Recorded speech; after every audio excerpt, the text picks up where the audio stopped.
Vamos embora, jovinhos. Agora vamos resolver as nossas questões, né, da ideia final de parábola. Então agora, lembrando as coisas que vimos, né, a gente viu o vértice de uma parábola, que era algo muito importante. Depois a gente viu o estudo do discriminante da parábola, dependendo de qual o valor do delta aquilo ia influenciar no jeito que ela está no eixo X, né, se ela encosta em 2 pontos, em 1 ponto, ou se ela não encosta no eixo X. E a forma fatorada da parábola, né? Não sei se você percebeu, mas no fundo, isso eram técnicas maiores de fazer o desenho de uma parábola. Então agora a gente tem muitas ferramentas para saber como é que é o desenho e poder tirar informações daquilo. Então, primeira questão, num jogo de futebol, o jogador chuta a bola, né, e faz um arco parabólico, né, descreve uma parábola até cair novamente no gramado. Sabendo que a parábola é isso aqui, né, y igual a 20x menos x ao quadrado. Qual foi a altura máxima atingida pela bola? Então veja você que ele falou que ela descreve esse desenho de parábola, né? Então ele está dizendo que o desenho dessa parábola aqui é exatamente o que a bola fez, né? O percurso que ela fez. Então quando ele está perguntando a altura máxima, em outras palavras, ele está perguntando qual é o valor máximo dessa função. Qual é o valor máximo, né? Esse é outro termo que a gente pode usar. Ou seja, o que ele está nos perguntando é quem é o y do vértice. É isso que ele está nos perguntando.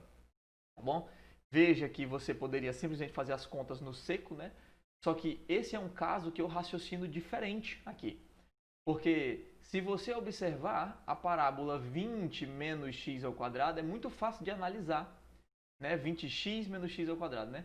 A gente pode botar o x em evidência, vai ficar 20 menos x. E essa parábola aqui, você sabe quais são as raízes. Veja que essa parábola, ela está quase na forma fatorada, né? Quase. Ela não está exatamente na forma fatorada, mas já está quase.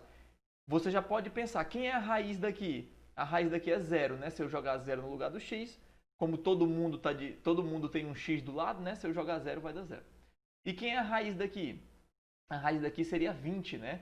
Então o gráfico dessa parábola, ele é muito tranquilo de desenhar. Isso é uma parábola de concavidade para baixo assim, ó. Uma raiz no zero e outra raiz no 20. Né? Então, na minha cabeça, isso aqui já vem, né? Assim, depois de fazer umas contas, depois de já ter treinado várias vezes, né? Isso que eu quero dizer. Então, essa ideia ela vem mais fácil. Então, quem é o vértice dessa parábola? O x dele. O x dele está no 10 e o y dele é quem? Veja que eu sei que o x do vértice está no 10 porque está bem entre as duas raízes, né? Lembra daquela outra técnica lá? E o y dele é quando eu jogo 10 dentro dessa parábola. Então, se eu jogar 10 lá dentro, para a gente ver qual seria a resposta, seria 20 vezes 10 menos 10 ao quadrado. 20 vezes 10 vai dar 200, 10 vezes 10 vai dar 100, 200 menos 100 é 100. Então, significa que a minha altura máxima é letra A.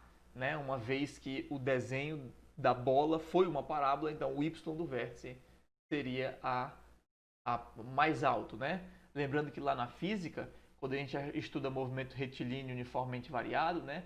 O espaço fica descrito por uma parábola, né? Uma equação do segundo grau. Mas não quer dizer que a partícula está andando em forma de parábola. Né? Ela está andando em linha reta. É um movimento retilíneo, né? Uniformemente variado. Tem aceleração constante e velocidade variando linearmente e espaço variando como uma equação do segundo grau, né? Então não se confunde com essas coisas. Essa é uma tecla que a gente bate bastante, né?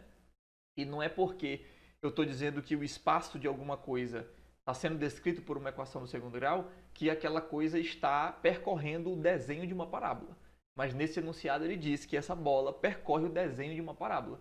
Então significa que a altura máxima foi o y mais alto dessa parábola, que no caso seria o 100, né? A gente descobriu aqui o nosso 100. Coisa que não necessariamente precisa acontecer em outras coisas. Às vezes tem uma equação do espaço que é uma coisa do segundo grau e não significa que aquela partícula está fazendo o mesmo desenho dessa bola, por exemplo, né? Mas tudo bem, isso aqui era só uma filosofia a mais, então questão número 1, letra A.